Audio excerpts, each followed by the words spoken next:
This Choircast podcast episode is brought to you by God Speaks, a participatory theology of biblical inspiration. I'm its author, Gabriel Gordon.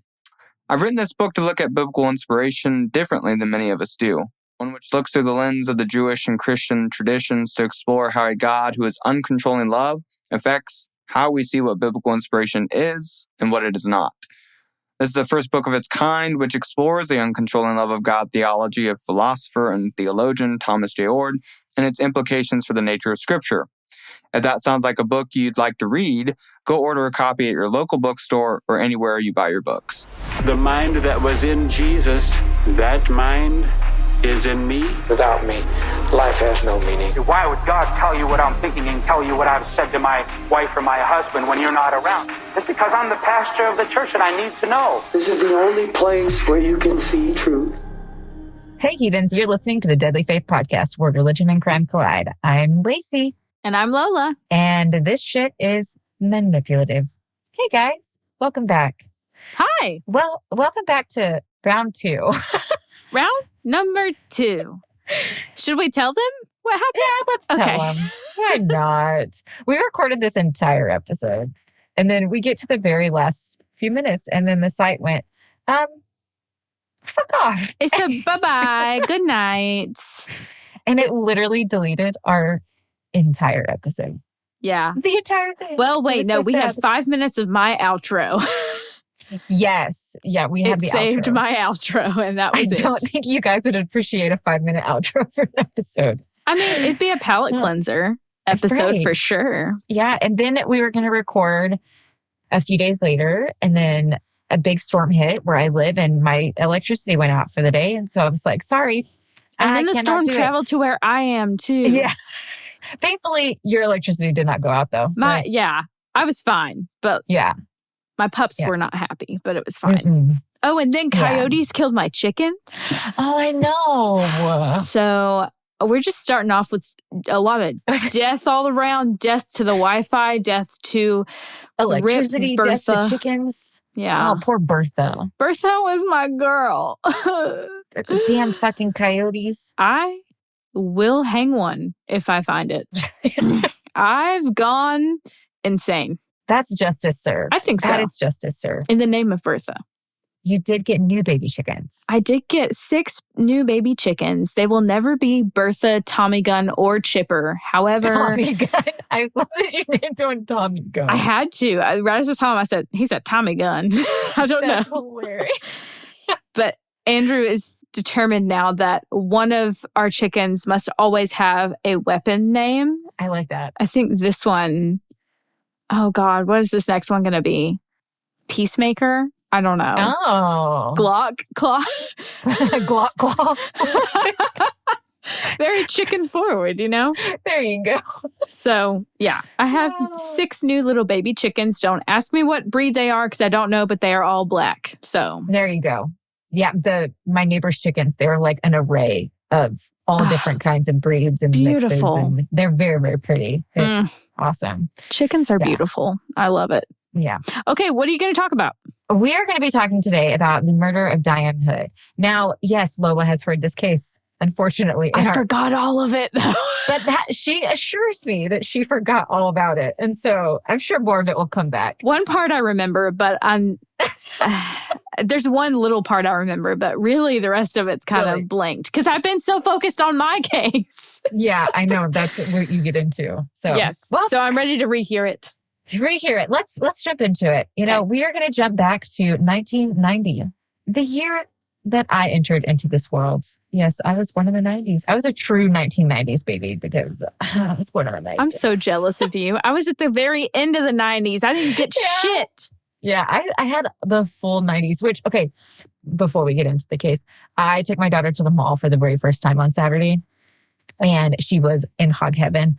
She was going through everything. And then we went through one of the stores and they had those caboodles from like back in the day. You'd put like all your makeup in. Oh, I don't even know. What? You don't know what a caboodle is? Caboodle? Yes. Is that how you say it? Okay. Yes. Okay. I'm going to Google it while I'm telling this story so that Lola can see what I'm talking about. I do need to see this. I need a visual. But they had them for sale and my daughter fell in love with them. Okay. So these are caboodles. They were the rage in the 80s and 90s. Come on. Load. Okay, so that. Oh, I used to have one of those. Okay. They're called caboodles. I had no idea. Caboodles. Oh, Yes. okay. They are called caboodles, and my sister had one. Hers was glittery, and I do not remember what she had in it. She told me she had all her makeup in it, and I would steal it. I forgot most of my childhood, but I'm not going to say I didn't steal it because that sounds very much like me. But I do remember she put stickers all on the top of it, and one was like a glittery frog. Oh, I don't know why. That was the core memory. I'm not sure why.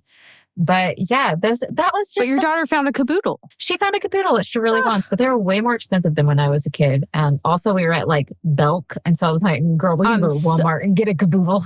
Belk has caboodles? I know. Yeah, they had a big old array of them, and they went all the way up to like $50. And I was like, "Girl, we can go to Walmart." What's happening? I was going to I say ain't paying $50 for Walmart, a caboodle. Amazon, anything. not- Yeah, Yeah. So the 90s were great. I agree. Minus a handful of things. And one of those being the murder of Dianne Hood. So on September 12th of 1990, Dianne Hood, a 32-year-old mother of three, she was leaving a lupus support group at a community center in Colorado Springs, Colorado. When she was leaving, a masked man in a military uniform approached her from behind and grabbed her purse. Now, quickly, Dianne realizes that she's being robbed. And so she releases her purse. She gives it to the masked man and just says, "Take it, please take it." That's and good. she starts to back away. Right. And that's the one thing I've always heard. And like, if you're being robbed, like, Just let him take it. Just let him take it. Go for it. Nothing is worth it. But on the opposite hand, if they're trying to take you, you fight to high heaven to get away. Make a Because lot of they noise. they have in their head a plan, and you fighting back is not one of them. And so you're more than likely, even if you get hurt, you're more than likely going to survive by fighting back. Yeah. Because you're throwing a wrench in their plans. You're throwing a curveball that they did not plan for. So always fight back if they're trying to take you. Okay, so she gives it away. She's like, take it. And she starts to step back and go towards her vehicle. But the gunman shoots his gun and shoots Dianne in the back. And this shot goes through Dianne's back, and it ends up knocking her to the ground. Ugh. Now, Ow. she's in a lot of pain. She's screaming that she's been shot, and she is in agony, and she's like turning her body back and forth, kind of like writhing in pain after being shot. And the gunman goes over to her, stands over her body, and shoots her one more time and runs off with her purse. Now, another woman was leaving the same support group around the same time, and she saw all of this go down because she was out in the parking lot, but she had hid by a vehicle to like take cover, but she still saw it all go down. And she sees the gunman run away with Dianne's purse. And so she runs up to Dianne and says, "Don't worry, I'm going to go get help. I'll be right back." She runs back into the lupus support group and yells that Dianne's been shot and to call 911. So they call 911, and the police and ambulances quickly arrive. Now, at this time, Dianne is still alive. And so they do what they called back then a scoop and run. That's where they just grabbed Dianne and took her to the hospital, because at this point, they don't care about evidence. They care about trying to save Dianne's life. Now, the police begin at the scene to witness the question. To question the witness. I can't talk tonight. No. Keep it as witness the question. I agree with that. And they find out that the shooter was about 5'6", wearing military clothing, and the gun was a revolver, because the witness saw them have to pull back the lever of the gun to reload the bullet to shoot the second time. The lever or the trigger? Lever. No, God, I'm sorry. No. It's opposite. I lied. No, you're right. Pull back the hammer. No, it's pull back the hammer. God. Last time I called it the trigger. That's right. I sorry. Still said it wrong. Pull back We've the done hammer. This case prep, and I still said it wrong. Listen, Here it's we go. fine. I know about guns. I know about revolvers. I don't know jack shit about the Anything else? rack 'em ones. Yeah. Also, I am not strong enough to pull back the rack on a lot of them. Oh, really? I'm afraid I'm going to break it. That's the thing. Oh, like, you I'm can't just break afraid. it. I know. And Yeah. Andrew tells me this all the time. He's like, you're not going to like, look, you just like, and then he does it. Yeah. And if you're not strong enough, or if you've not used to like messing with a gun, it can be a really weird thing. I haven't shot a gun in a really, really long time. But yeah, my husband's probably very embarrassed listening to this. He's like, my wife. Oh my gosh. My wife. Yeah, my wife. Okay. So it pulls back the hammer to reload the gun and shoot it for the second time. So they're like, okay, it's most likely a revolver of some sorts. Mm-hmm. Lastly, they find out from the witness that the shooter had ran east through the park. So also, within about 20 minutes from this location, they can get to multiple different military bases. And so they take note that maybe the shooter is part of the armed forces in some way, shape, or form. Now, not far from Diane's, the shooting actually taking place, they actually find her purse. Now, her credit cards and her cash were the only items missing from her purse. Everything else was still there. So the police decide to get what they called back then sniffer dogs. Literally, they called them sniffer dogs. We would call them the canine unit.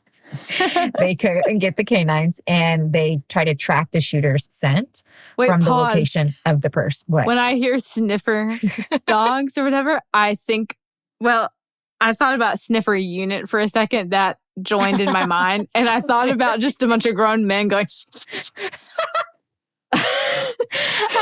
That is a visual image I will never be able like to some get really out of my head. strong like Marine men, like the really intimidating tattooed ones that like are bald and look like their face is chronically like angry, going really, really aggressively. All the men that post that if you watch the Barbie movie, you're definitely not an alpha male.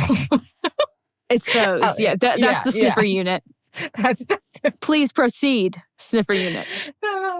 So the canines end up following the scent of the shooter, and they end up locating not far from there in the alley a couple of trash cans that have some military clothing in it, along with a black ski mask and some glove inserts. They called them glove inserts. So I had to look up a picture of them because I was like, wouldn't they just be gloves? They basically are just like, think of like the cheap Walmart gloves for like, you buy kids for like 99 cents. They're just kind of like those type of gloves. And then I'm assuming you'd put like waterproof type gloves over it. That's just another added layer of warmth. Yeah. So they called them glove inserts. So all of this was in the trash can. Now, the first thing investigators are thinking is that this has just been a robbery gone wrong.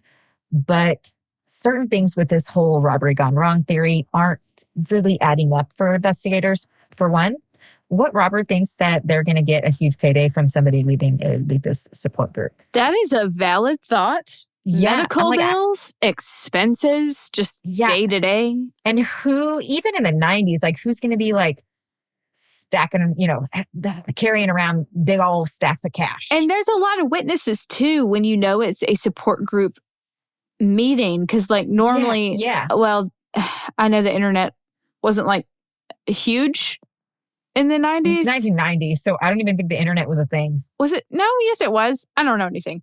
So, well, not Google. Google was definitely. No, of course not. So, like, you wouldn't have a website up that's like, hey, we're meeting tonight. But you would have like a sign if it's like a community center or a church. You'd have a sign. Right. And it was a community center. That would say like, hey, Lupus Support Group on Mondays at 6 p.m.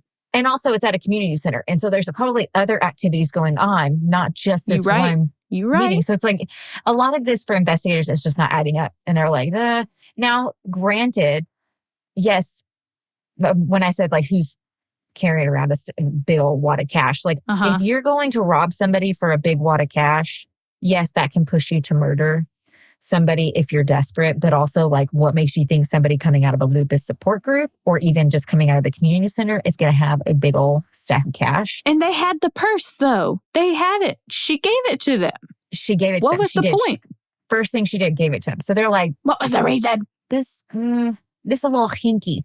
The investigators are like, this is a little hinky. So they're going to just keep that in the back of their heads. Mm-hmm. Also, they're not letting go of the robbery gone wrong theory, but they aren't leaning towards that theory. They're also they're more leaning towards like maybe Dianne was actually targeted specifically. Okay. Or maybe Dianne was shot and somebody else was targeted, but Dianne was just a mistaken identity. Oh. So like maybe Dianne was their mark or somebody else was their mark, but they mistook Dianne for it.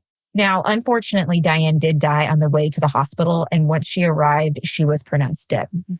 Her husband... rest in peace. Yes. Her husband, Brian, was home watching their children when he got the call from somebody that was in the Lupus Support group that his wife had been shot and taken to the hospital. He does not know. How old were the babies? The babies were young. I think all of them were under the age of 5 at this point. Yeah, they're pretty young. Mama. Yes. And he does not know that she's dead because she dies on the way to the hospital. And the people at the support group just knew that she'd been shot. She was on her way to the hospital. So he quickly gets a babysitter to watch the kids, and he gets in his car and he rushes to the hospital. Now, a little backstory. Brian and Dianne met in college at Angelo State University in San Angelo, Texas. For those that don't know, that's my alma mater. I didn't actually graduate. That's a whole other story. But San Angelo, Texas, that's where I grew up my entire life. What is happening? Yeah, I know. Do you know the community center? Do you know which one? No, because they moved to Colorado Springs. So this happened in Colorado Springs, Colorado. Okay. Yeah. But they did meet in San Angelo, Texas, which I'm very familiar with. I grew up right outside San Angelo, Texas, in a really, really, really tiny town called Wall, Texas. My elementary, junior high, and high school were all literally the exact same campus. Like, just oh my right God. There. Yeah, it's very tiny, very tiny. Wow. Our graduating class, which I graduated a year early, so I graduated from like a correlating school. It's a whole long story, but the class I would have graduated with, we had like under 80 people. Oh shit. My graduating class was 450 people. Yeah. The correlating school that I went to, that graduating class, the one I actually graduated with, 14. Oh my God. Yeah. So very small school. Everybody knows everybody kind of thing. The dating pool is very low, but okay. Yeah. Well, that was that school. You had San Angelo was like 30 minutes. And so we had a lot of town people. Brian was an all-star American football player. Shocker, this is West Texas. And Dianne was a cheerleader. And they met. Oh, it's so American. A love story. It was. It was a very neat, cute scenario. And everybody said that they were just like the idyllic couple. They were very sweet and generous and just madly and deeply in love. Sweet love. Now, they get married and they start a family and they end up settling in Colorado Springs, Colorado, where Brian gets a job as an insurance salesman. Now, he's very good at this job. And many even stated that he is known as what they call the closer. So he would close all the insurance deals. He was just very, very good at his job. Oh, shit. Making that money. Making some dough. Now, at this job, Brian was converted to evangelical Christianity, and quickly him and Dianne became devout members of their church. And Brian was even on leadership at this church. When they got converted to evangelical Christianity, they went head, feet, neck, shoes, elbows, everything in. Everything in. They were very devout followers of Jesus. Damn. Okay. Yes. That's okay. And everyone at the church loved them. Absolutely loved them. They were wonderful people. Yeah, I didn't mean anything bad about them being devout members. They were very, very committed. Oh, yeah. You dive right in, especially if you have lupus or something too. Not to say everyone with lupus or chronic illness seeks religion, but like it's a great path to go. It gives you a lot of light and hope and good community. So that's awesome. So a few hours after the shooting, the police arrived at the hospital to question Brian. Now, it's normal in these situations to always question the spouse or the closest relative or loved one of the murdered victim. Very normal to happen. Of course. They got to rule those people out because, a crime of passion. Yes, 9 out of 10 times it is the husband. So, you gotta start there. It's the husband, not the spouse. It's never the wife. It's never, forget snapped. It's always the husband. Well, I meant like in a murdered wife case. No, yeah, for sure. But in a murdered husband case, it's usually the wife too. It's normally the wife, yeah. It's usually in a dead spouse, it's usually the other spouse. Let's put it that way. That's such a sad truth. It is. That's just divorce, people. As a person that's about to be getting married, it's like, I know. Come on, guys. this is a vow to love for life. Just don't get a life insurance policy and you'll be great. My life's not worth anything, so I don't have one. I have 0. You guys ain't getting jack shit if I die. I do need to get a small one though, at least to cover like a funeral and like a year of expenses so my husband and my kids can be taken care of. Just throw me in the backyard. I'm fine. I'm good. Cremate me, put me back in the earth. I don't save money. Plant some flowers in my mouth. See what happens. Plant some flowers. Just put your flower bed on top of me, and let flowers grow from my rotting body. That's so Tumblr. It very much is. Super emo. Very much so. Okay, we're getting off track. Let's go back to this. Okay, so they're devout Christians and they go, the police go to the hospital. They go to question Brian. Brian has a very solid alibi and he also is 6'3" and the shooter was said to be 5'6". So there's a pretty decent discrepancy between Brian and the shooter. Okay. So police also make note that Brian is having a very emotional, normal reaction to finding out that his wife not only is dead, but has been murdered. He's crying, he's angry, he's biting his fingernails, he's just all over the place. Like he is what you would expect a grieving spouse to look like. And so we're ruling him out. Rule him out pretty quickly. Good. Okay. Yeah.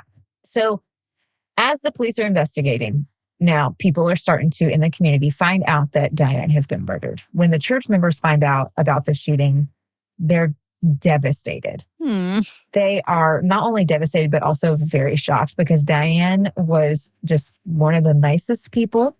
She didn't have enemies. She didn't have anything going on in her life that would make people think oh, so-and-so murdered her, or she was targeted by so-and-so, or she had beef with so-and-so. It's nothing. They're she was the nicest, sweetest lady with a wonderful family. She was a great mom. She was a devout member of our church.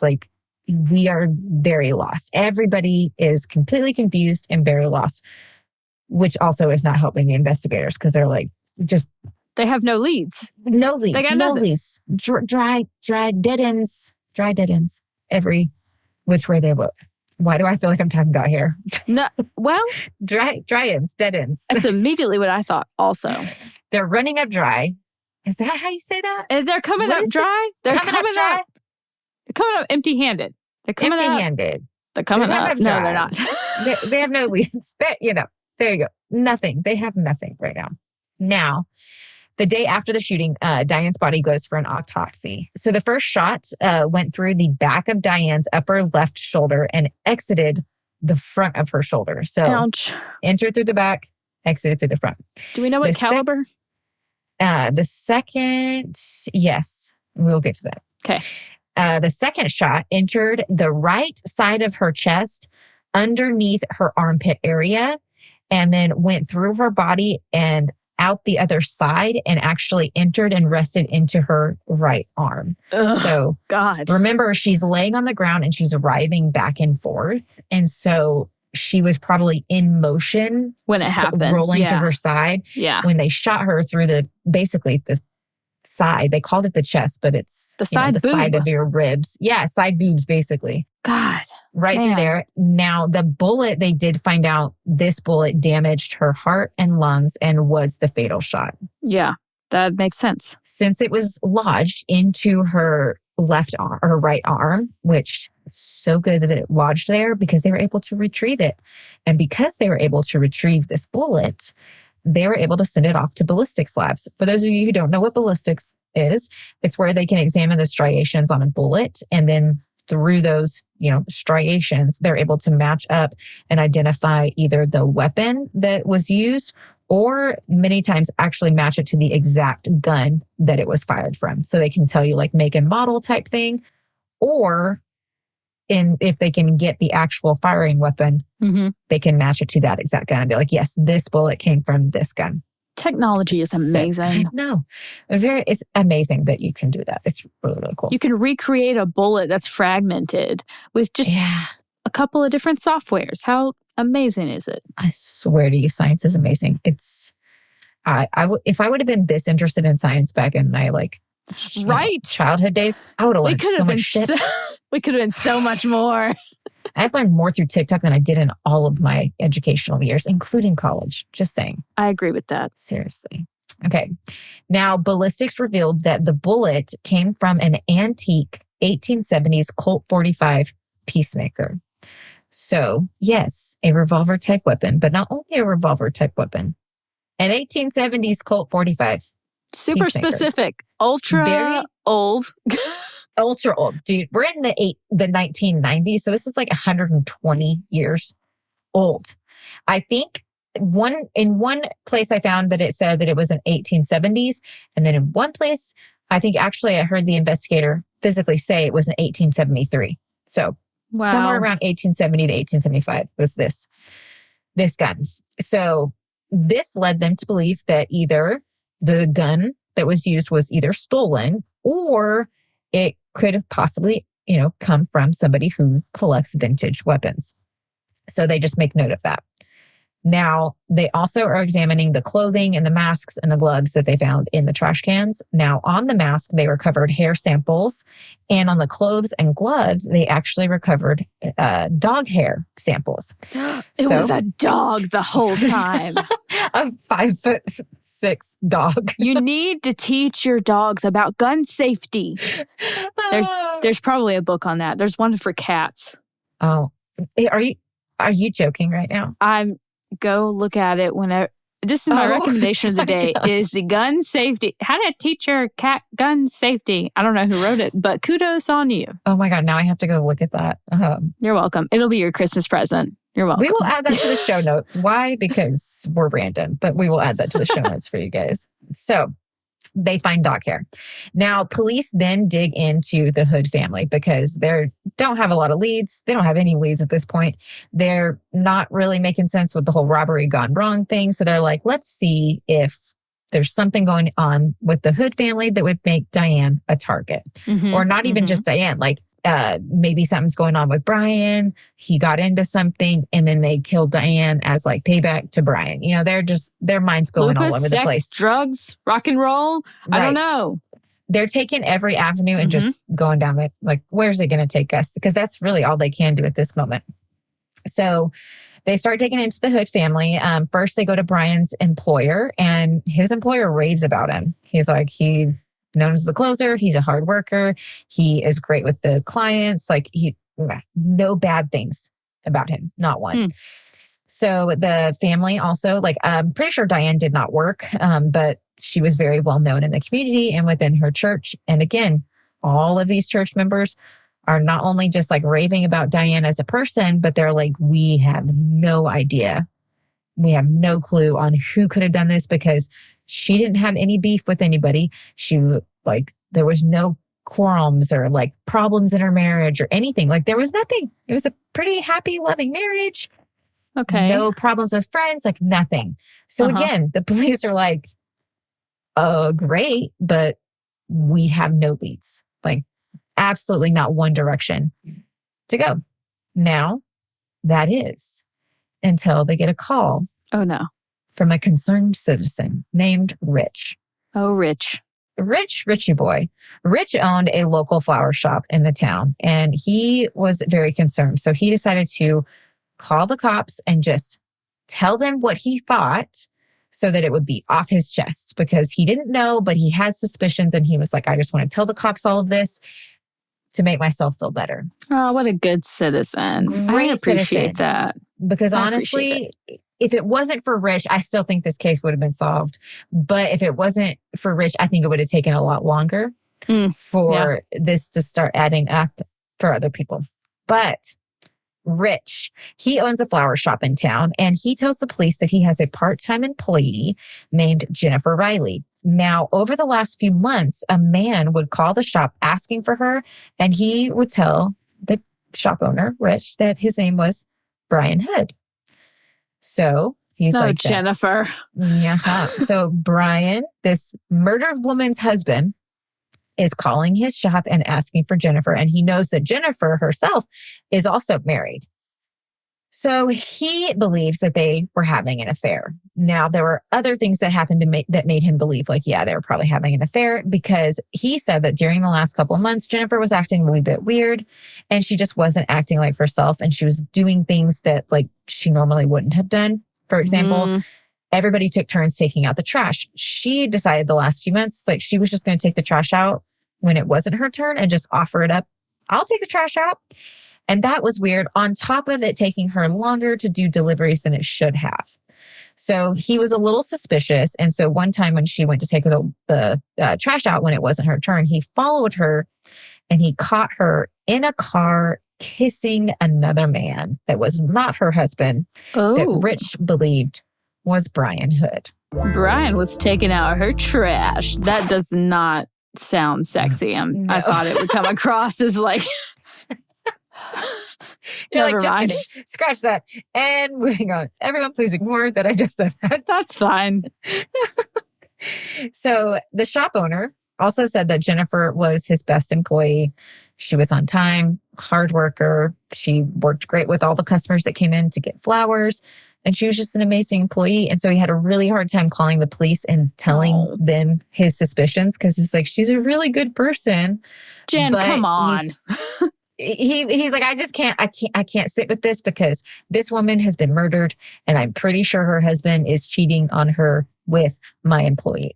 Which kudos to him for just being like, I need to get this off my chest. If it turns into something, it does. If it doesn't, it doesn't. At least it's off my chest, and I didn't, hinder an investigation, most likely. Now, he also tells the police that Jennifer's husband is a man named Ben Riley. And Ben was in the military, and Ben was also a collector of guns. Dun, dun, dun. I have to leave the state. I have to leave the state now. How has this happened? Could it really be that easy and as simple as a murderous affair?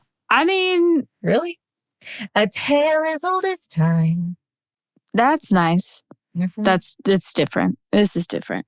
Yeah, it is. It is. Now, no, it's not Beauty and the Beast. No, it's the same. Ryan.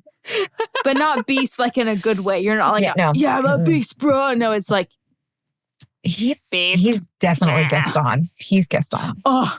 Yeah. And he will agree with me the more we go down this little rabbit hole of this case. No one kills like Brian. Sorry. No. Oh, God.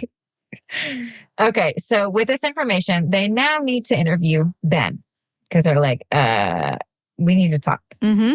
So the next day they notify Fort Carson to let them know that they're coming to interview Brian. I think that's just like, the military is its own like jurisdictional type area. They have their own police force. They do. Yeah. So I think this is just the way of it's protocol. Yeah. And the city police like being polite and being like, hey, we're coming to interview him. And the military's like, yeah, cool. Come on over.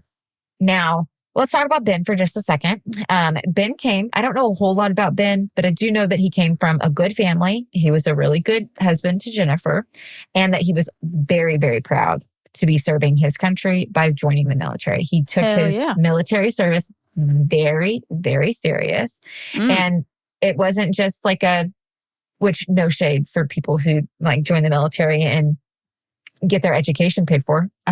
Do it. I totally get why you would need to do that. But he like took his military service very serious, and he actually like rose the ranks within whatever branch of the military he was in. I couldn't find exactly which one. I'm going to guess either Army or Marines, but that is a guess. Okay. Totally out of left field, but I'm going to guess that. Now, at this point in his life, he had held the rank of captain. That's how far he had ranked up. Oh, that's nice. Don't ask me what comes before that, and don't ask me what comes after, because I don't know. People that are listening, they're like, oh, captain, that means he was in this branch. Awesome. Tell us in the comments on Instagram, because I have no idea. Trust me, if you ask them to school you, they'll school you. Right. So investigators arrive. They're investigating Ben, or they're questioning Ben. And they tell him that they're investigating the murder, and they can tell pretty quickly that Ben's getting a little nervous, which... That's a natural reaction. Ditto. I'm sorry. Any cop comes to me like, we're investigating a murder. I would be shitting a brick, and I would know my ass is innocent. I'd still be like, oh, fuck. Like, why I'm in trouble. And Like, why are you asking me is the thing. It's right? Like, what? If you're not nervous, something's wrong. That's my opinion. Uh-huh. So they tell Ben all about Diane's murder, and then they ask him if he collects antique weapons. Ben says he does. They then ask him if he owns an 1870s antique Colt 45 revolver. He says he does. They ask him, where is it? And he's like, it's in the armory. So the unit armory on a military base, for those that don't know, that's where all of the weapons for the military personnel have to be held, like their own personal military weapons. They can't be on their persons or in their vehicle. They have to be held and cataloged and inventory. You can check them out and check them back in when you need to, especially if you're doing like a simulation practice. But in general, they stay in the armory for sure. They stay in the armory. It's very much controlled. They want to know who has what weapon, where, when, why, and how. It's very, very much by the books. So he tells them that it's in the unit armory, but then he says, well, it was actually at my residence up until the day after the murder. And then it was at the unit armory. Oh, Ben, what's happening? Yeah. Poor Ben. Benjamin. So they ask Ben if they can have the weapon, and he agrees. Yeah, take the weapon. And Ben also agrees to look at the clothing that they found. So Ben gets in their vehicle and he goes down to the police station. He looks at all of the clothing that they found, and he says, yeah, that could be mine. Like, I have all of that stuff. The only difference... The inserts? He even had the glove inserts, everything, except the glove inserts that he had. He said his didn't have a cut on the finger, but these glove inserts did.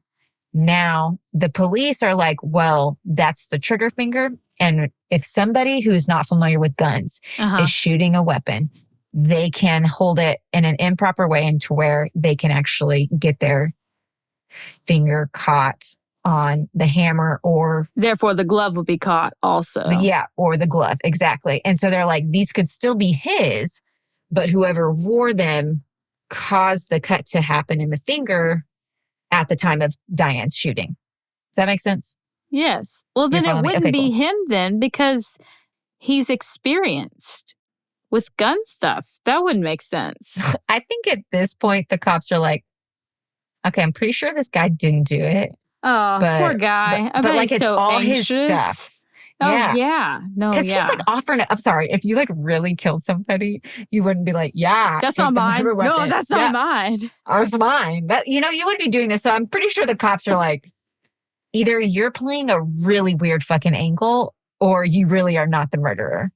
Yeah. Because this isn't adding up. And with him taking his career so seriously, you don't want to jeopardize that. And one of the main marks of it is the armory and checking in and out your things. Like, you think you're going to get away with it with something that you took out of the armory? I don't think so. Yes, I agree. But there are some crimes that I have, listened to and heard about where I'm like, did you really think that you weren't going to get caught? People do stupid shit. They are, so, you would think that people wouldn't do something that stupid, but there are people that do. There really are, unfortunately. Hey, happy for him, though, because then we get to catch them and then, Yeah, like, please keep being stupid. Please continue to lose all brain cells.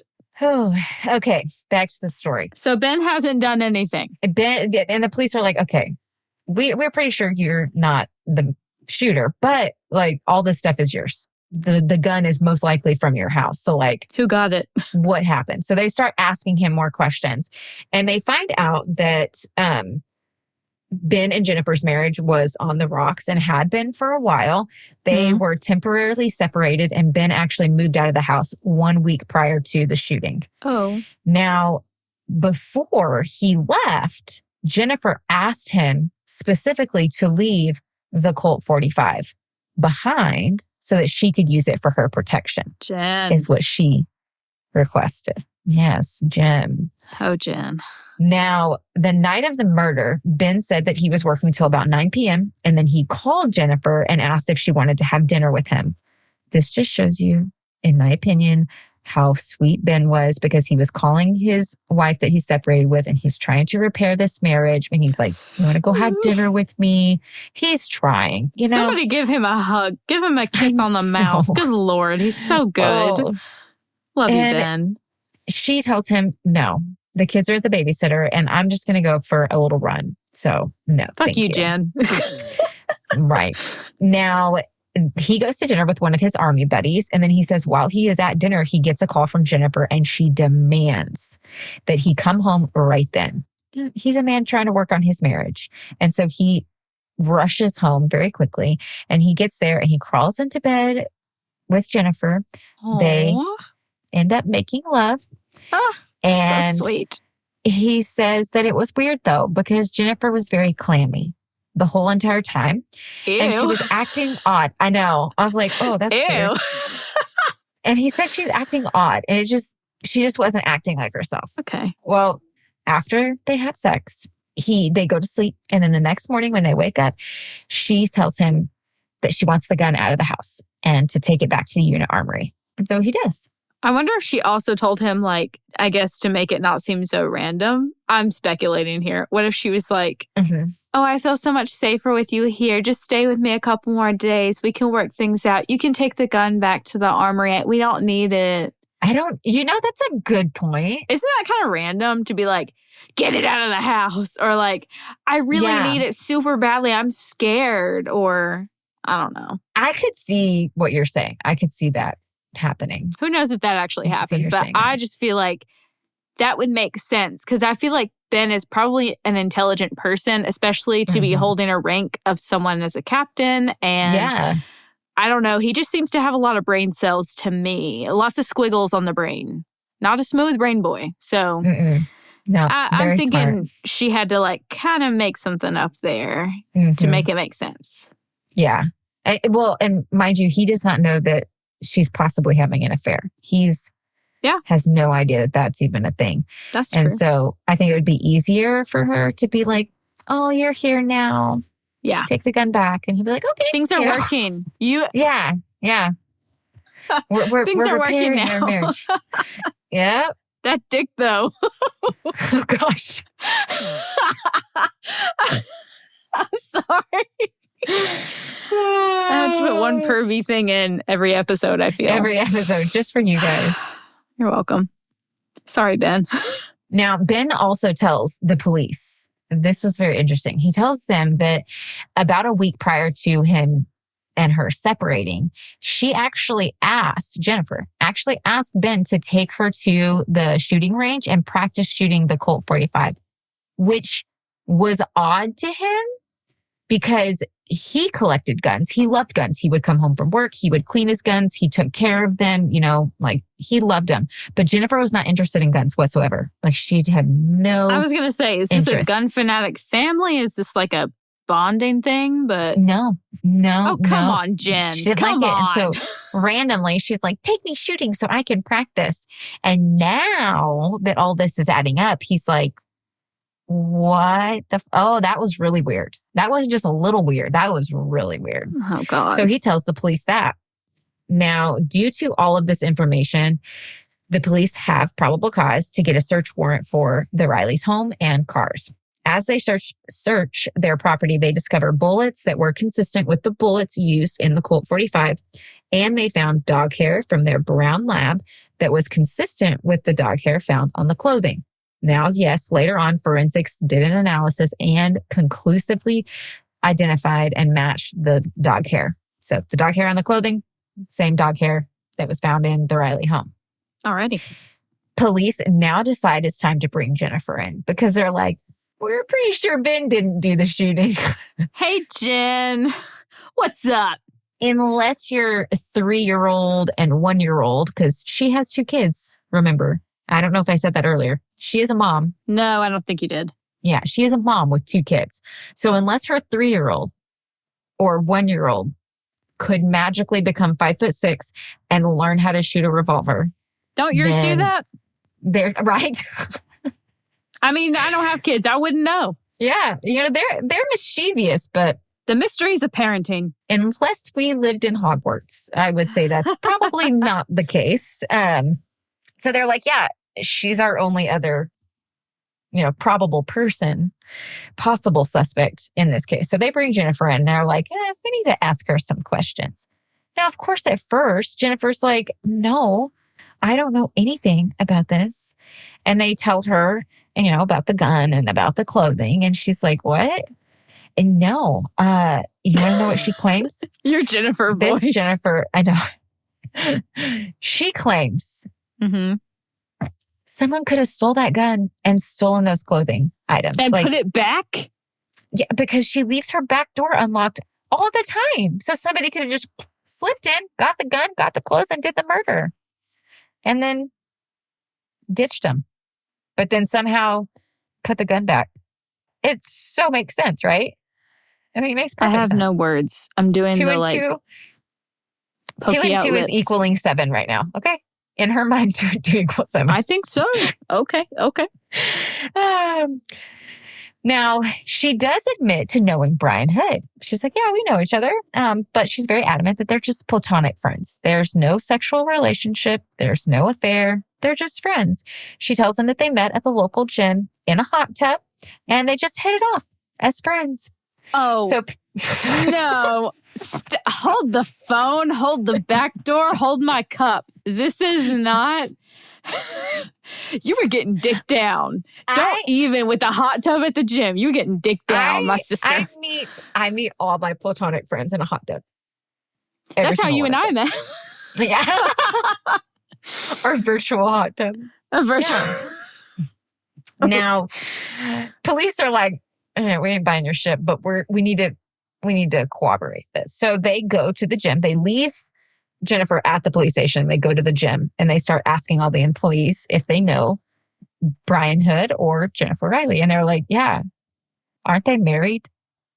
They had attended the gym, gone to the gym together so much and flirted and were all over each other in this gym. So much so that all the employees assumed they were married. Oh my God. Hot and heavy in a whole new way. Like, wow. Jennifer, what did you think these people were going to say? Oh, I thought they were brother and sister. Come on. Oh, wow. So the police go back to the police station. They're like, all right, Jennifer, that's not what the gym employees are saying. Now, Jennifer sits there and she's like, oh, fuck. It's all adding up. She's realizing she has no way out. And she quickly realizes like she just needs to confess to this crime. So she tells the police officers that she will confess, but she wants Ben, her husband, she wants him to be present if she's going to confess. Why? I don't know. Wouldn't that be worse? I don't know. Okay, this is the weirdest comparison, but it's the only thing that I know to compare it to. When I make TikTok videos or like Instagram videos or things, it's the most fucking awkward thing to do it in front of people. Even my husband, like, I hate it when I'm like in the living room and he walks in. I'm like, I gotta go to the other room because this is awkward. I agree. I can't imagine sitting there and being like, I had an affair and this and this and this happened. Like, and I shot a woman and awkward. And I used your gun and I used your clothes and I tried to pin it on you. How are you? Because I think that's what the goal was to pin it on him so that her and Brian could run off scot-free with the husband put away and the wife dead. That's a great theory. That's a good theory. That's what it looks like to me. Now, they bring Ben in and Jennifer starts from the beginning. So yes, they actually did meet at the gym in the hot tub. Brian was a very charismatic person. He's very good looking and of course, very flirtatious. That's just who Brian is, apparently. Well, he's the closer, is he not? He is the closer. Close your legs, getting dick down. In more ways than one. He is the closer. And we will learn more about that. So at this meeting, he talks about God and his devotion to his religious beliefs. And Jennifer, she quickly fell for him because when Ben was in the military and things, he would have what do they call it? That he would go downrange and then do these missions. And so apparently, whatever that is, you would be gone for a handful of days at a time. And so she was very lonely. She's a new mom. She's got little kids. She's at home alone. Her husband's gone a lot. And they were in the military, so they moved around a lot. So not only is she lonely because her husband's not home, she's also like doesn't have a whole lot of friends in the community because she's new. She doesn't know her neighbors, or they're not part of a church or anything like that. And so her deepest desires was to have a husband that was home and present, and just, she had this fantasy, and Ben apparently was not it. But Brian was everything plus some that she had fantasized about within not just a marriage, but also a family altogether. So she falls for him very quickly. So while they're sitting there, Brian's like, hey, I'm an insurance salesman and I want to, see if I can save you some money. How about I come over later and I give you a new quote for some insurance? And she's quickly falling for him. So she's like, yeah, come over later. We'll talk insurance. So Brian comes over that night. They're sitting on the couch. Apparently they're sitting very close to each other. And then Jennifer gets up and goes to the basement for some reason. I don't know why. And Brian decides to follow her. And somehow they end up kissing in the basement. And Brian picks her up and puts her on the washing machine. And they make love for the very first time. Wow. And their whirlwind of an affair started from there. Now, after a full hour talking with the police and detailing her relationship with Brian and their affair, she looks over at Ben and says, I did it, honey. I killed her. Oh my God.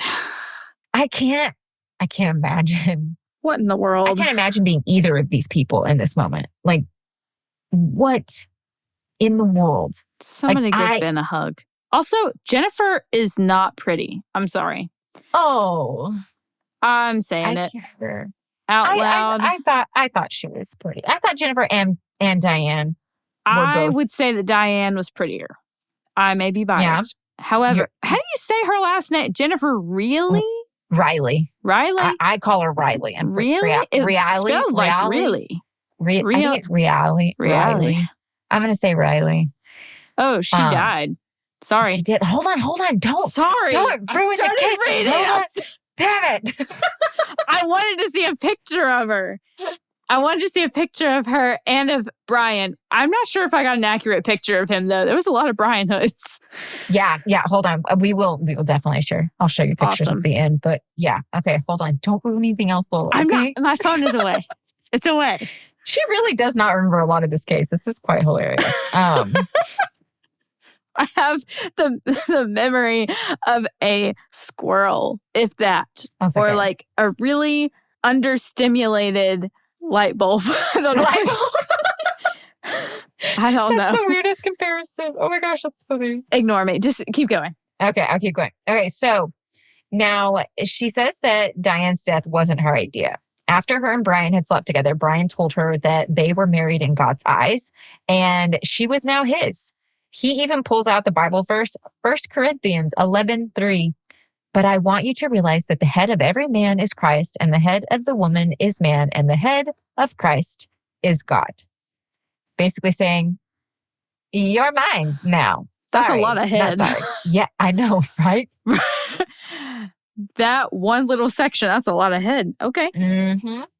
So over the next handful of months of that affair, Brian used his religious beliefs in the Bible as a way to control and manipulate Jennifer. He didn't do this all at once. Like, this was a very slow and methodical thing that he did. But he did it over time and just was like chipping away at Jennifer's sense of reason. Oh, now, he would say things like, Dianne is in so much pain from her lupus. Dianne just wishes she would die. This is all part of God's plan. God brought you into my life for a purpose. This is your purpose. Now, for those of you who don't know what lupus is, it is an inflammatory disease. It's quite painful. It's an immune system. It's where your immune system attacks itself, and it just can cause random inflammation anywhere within your body. And you can have minor flare-ups to major flare-ups. It can be a spectrum, and somebody can have a more severe flare-ups and case of lupus, while others have a more mild case. From what I know about Dianne, her case was pretty mild, and she was actually managing it very well. And one of the things that really helped her was going to this lupus support group. Oh. And so Brian was full bullshit. She was doing great. She was a great mother. She was a loving person. She loved God. She loved her church. She loved her family. She was just living life to her fullest. Was it a struggle with lupus? Yes, but she was fighting through it and doing an amazing job. And she had her church community there to support her and her lupus, support group. So she had everything. Brian, she was thriving. Was just a selfish little twat. I agree. So over time, unfortunately, Jennifer believes Brian, and she truly believed that this was God's will, and that if God didn't want this to happen, she truly believed that God would make it not happen. He would intervene and just make this not happen. I think that Jennifer was so desperate for this like fantasy family that she was very vulnerable in this moment, and Brian swept in and brainwashed her. She probably had no other voice or reason too. You said she didn't have any friends too. So like, I think she had a few, but not very many. She wasn't tied into any kind of like community stuff that I know of. I think she just really desperately wanted this attentive husband that was home all the time and that was loving. And him showing all of this devotion to God was another thing that just like made Jennifer look up to him even more. Like it was just something more beautiful. Yeah. And so he just was able to brainwash her. That does not say that, like, that does not mean that she is not 100%, what's the word I'm looking for? Intelligent. I'm not saying that she shouldn't be held accountable for what she did. Like, she still made the decision to do what she did, So she's a person with her own actions that she has to suffer the consequences for. However, there was a religious factor in this. And if she too was a Christian, and I mean, you're looking for that godly man. I get it.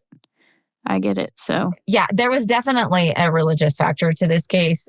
Brian definitely used the Bible to manipulate her, and his religious beliefs, and him saying, God brought you into my life for a purpose, and like really drilling into her that this was her purpose. Like, we all look for what our purpose is in life. And when you're in a place of vulnerability, you're going to really fall into a place of like seeking what God's purpose is for you. That's why I joined a motherfucking cult when I was a teen. I was looking for my purpose and I joined a cult.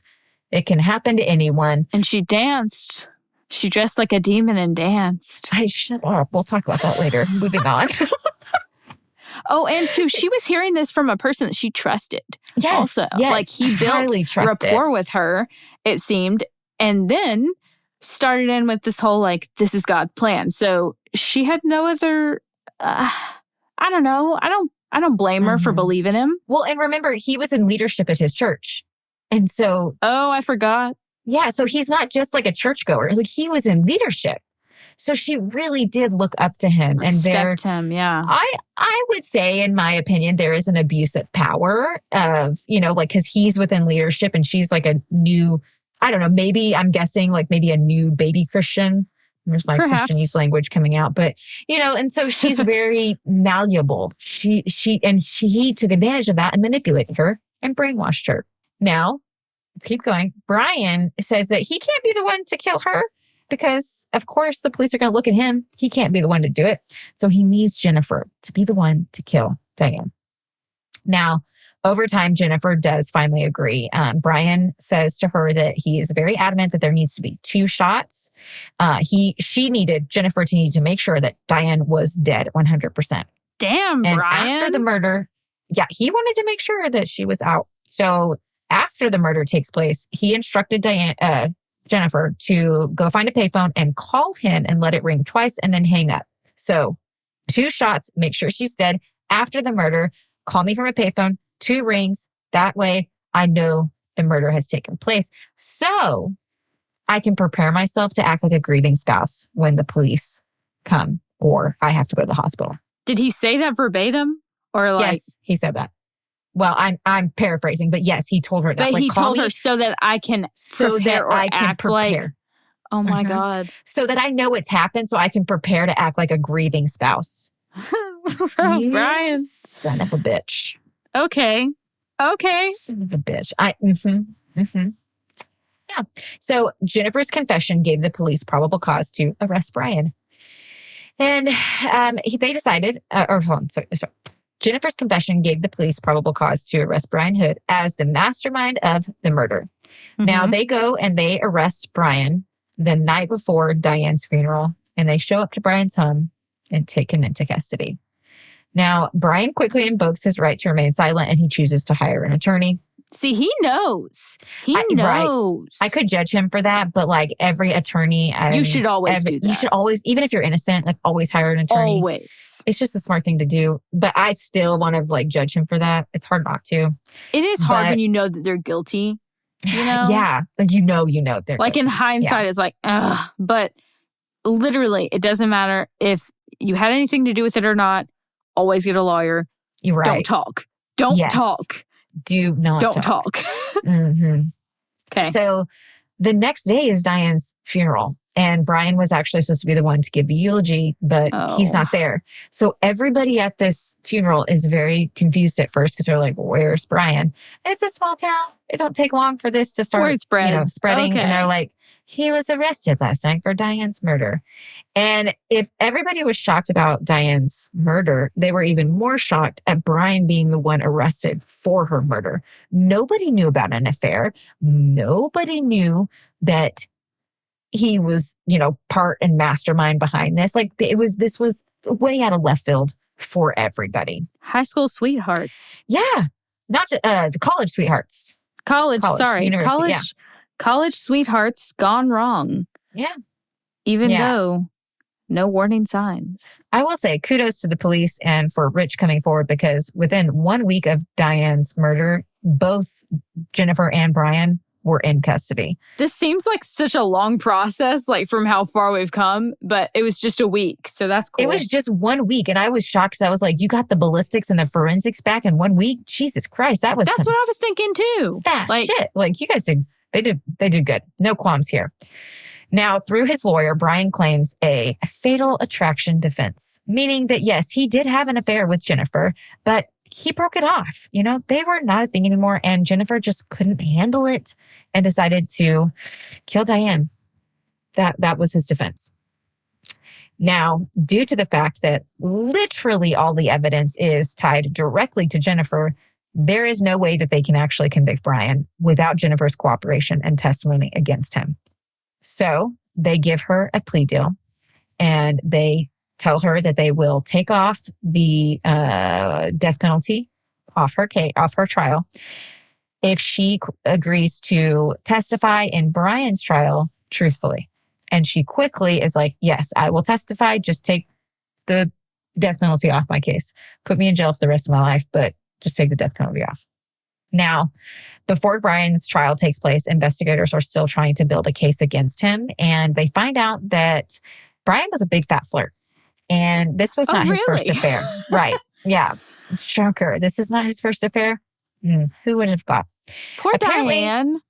I feel like I haven't said her name enough. And poor Dianne. I want to hug her. It's really hard already. Jesus.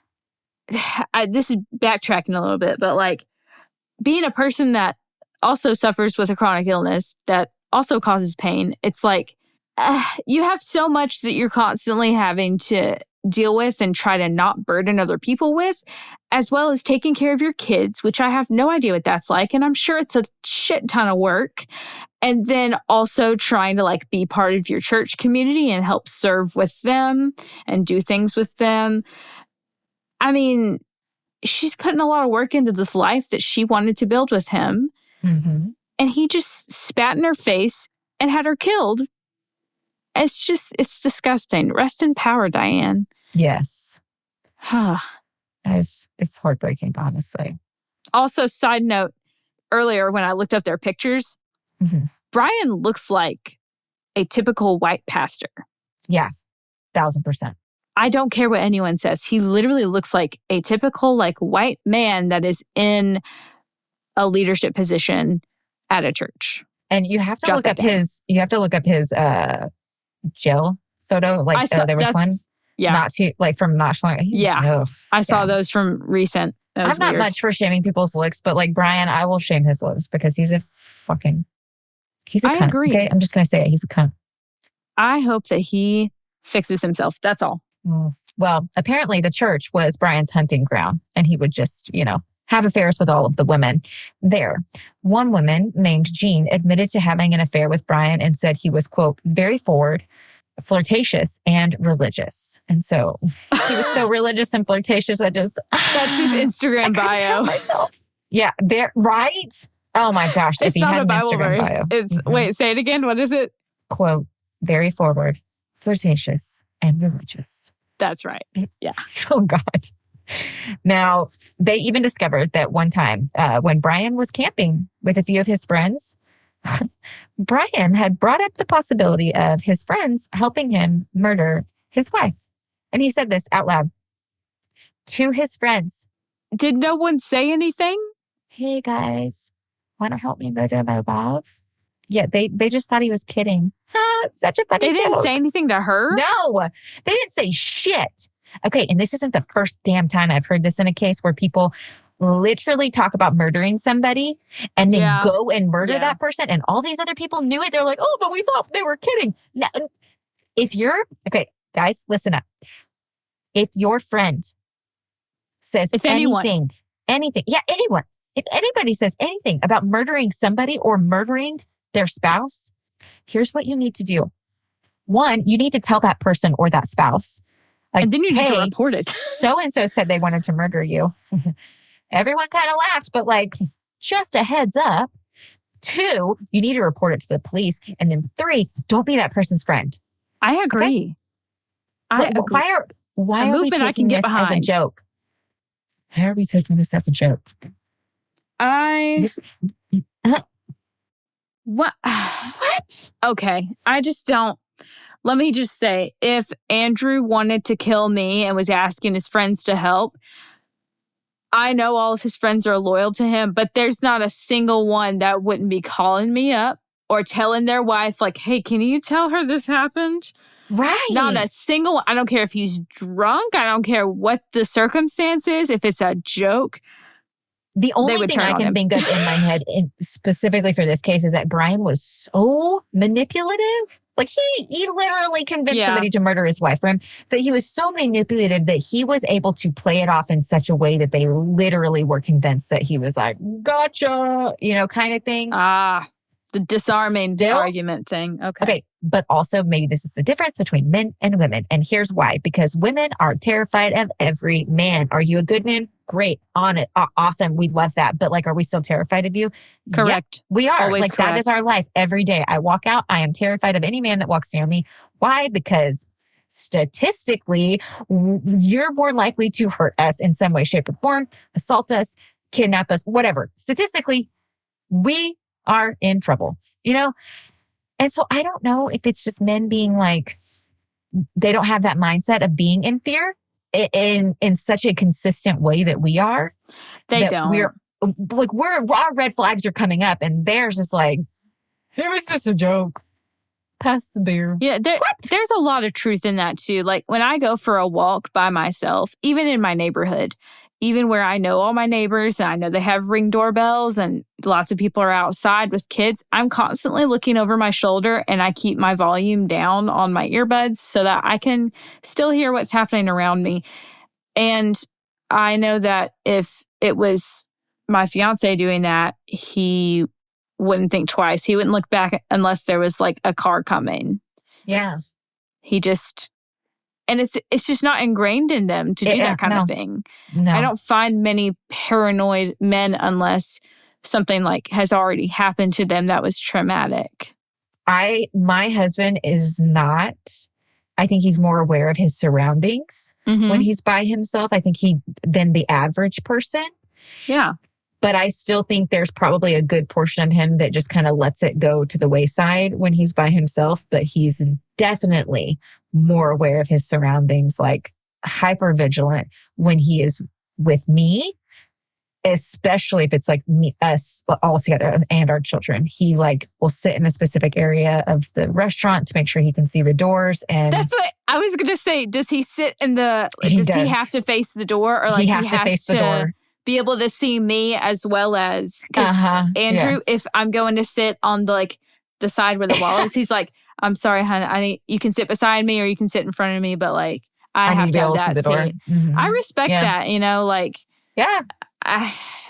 In I this don't know. world, no. And I like, and that's where I think men's hypervigilance for some men is high when there's women around. but for and their themselves, spouse. it's just kind of different, yeah, you know? This was just a big group of men. Yeah.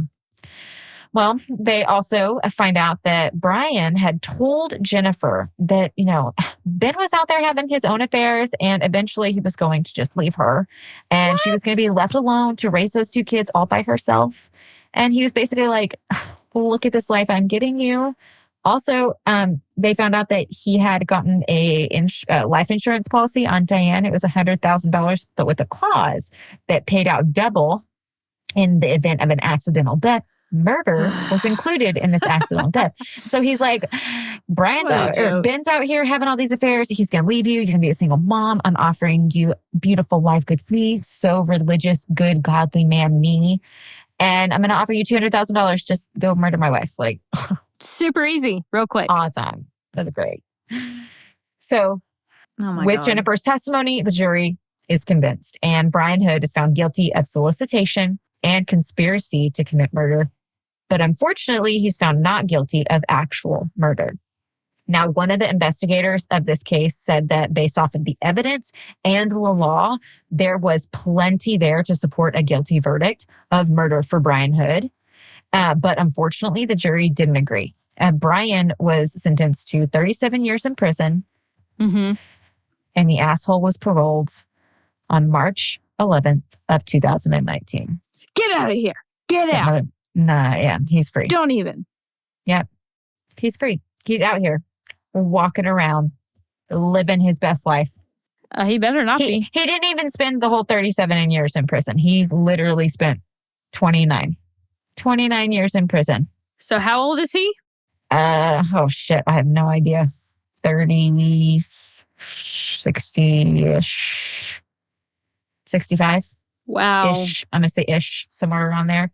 Yeah. The only thing that I take comfort in is the fact that he was paroled in 2019 and COVID hit in 2020. And so he went from like lock up to like our world going to shit. And so the adjustment period went like to shit. yeah, when I find cases that people are paroled in like 2019 or like early 2020, I'm like, fucker, like that must suck, Yeah.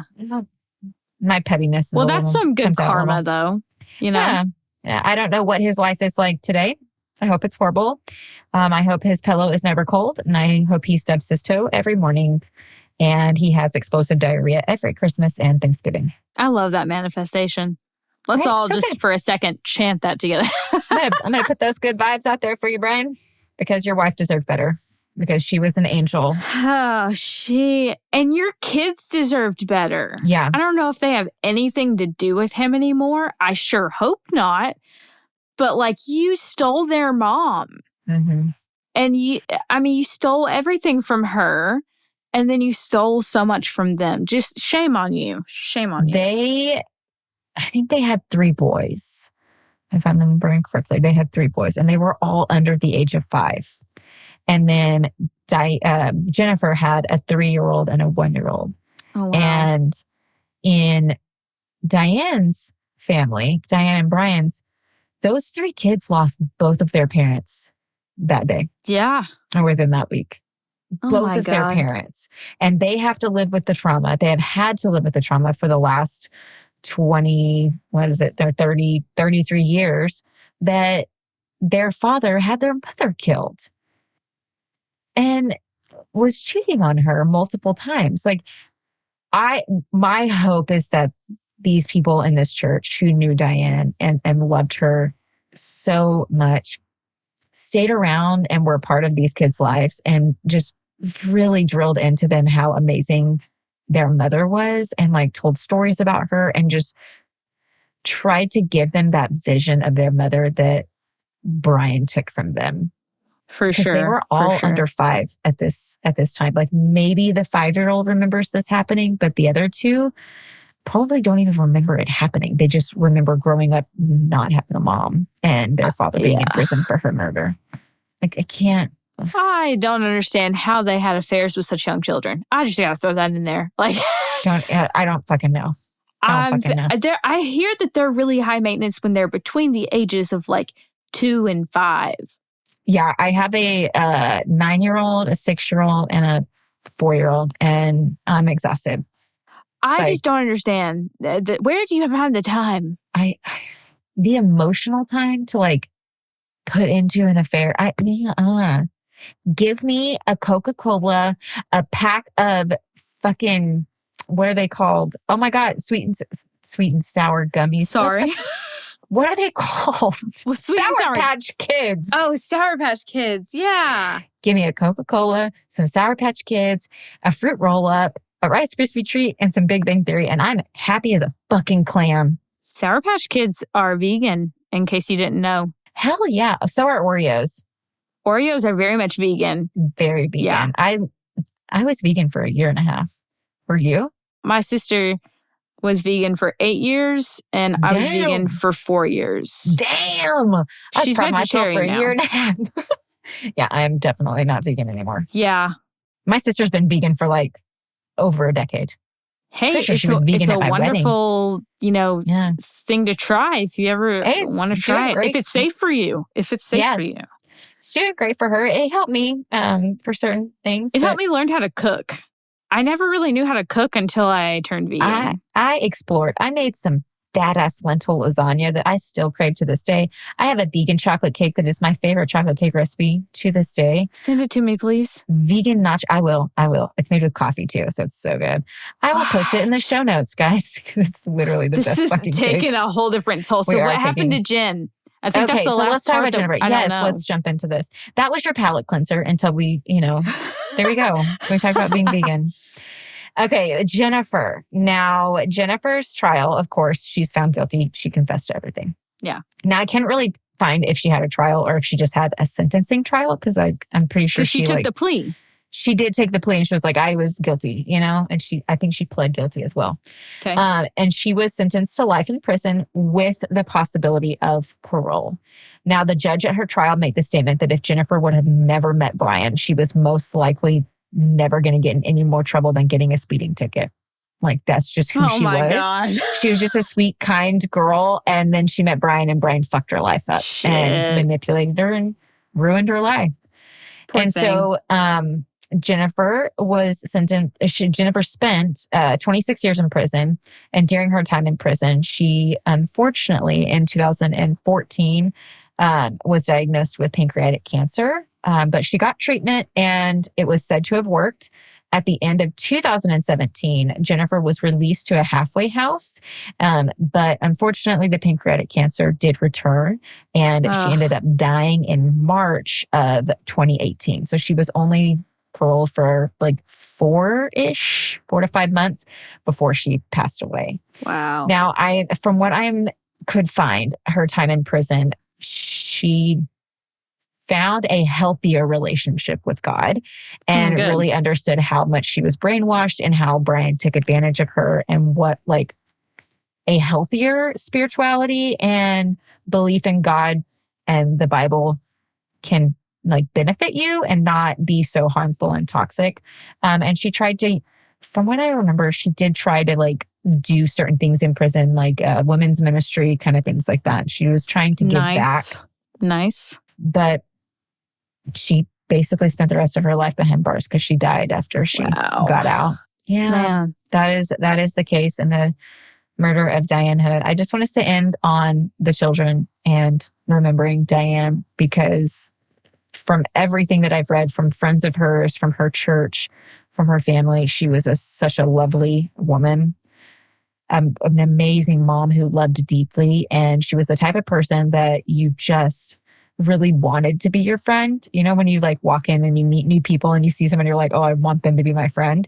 That was Dianne. And not only was she an amazing person and an amazing mom, she was just a wonderful human altogether. You know, those like sayings like, oh, they lit up a room. Like, I'm pretty sure that was Dianne. Like, when I die, don't say I fucking lit up a room, because there are people that fucking hate me and the content I make. So like, there are very much rooms that like, I turn that light off when I walk into it. I was going to say, you can't do, neither of us can you say that for. Just no. And I'm okay with that. I'm okay. They'll say she made you laugh. Yeah. Sometimes. There you go. She made you laugh, and she was a good listening ear, I think. Yeah. But that was Dianne. I do not have any information on all of the children. I just want us to keep in mind. We don't need to know too. I'm glad we don't know. I'm glad like they should not be dug into. They should be able to have their privacy and be able to move on with their life. This is real trauma that they've lived through. And I hope that they have been able to have therapy and are living a happy and healthier life. I don't know if Brian is part of their life or not. I hope he never contacts them unless that's what they decide they want. Yeah. If that brings them closure. Yeah, sure. For sure. That is definitely any of the kids are listening, are so sorry for your loss. And we hope you're doing well. And Dianne was awesome. Mad respect. We hope her memory still lives within you, even though she was taken from you at a young age. So sorry that Jennifer died of cancer. That was super sad. It's these are the hard cases for me because like I have sympathy and empathy for Jennifer, but at the same time I'm like, but she did bad. She did wrong. You murdered somebody. So it's like the other side of me is like want to rip her a new one. But I also understand how much like manipulation and brainwashing can really, these are the hard ones for me.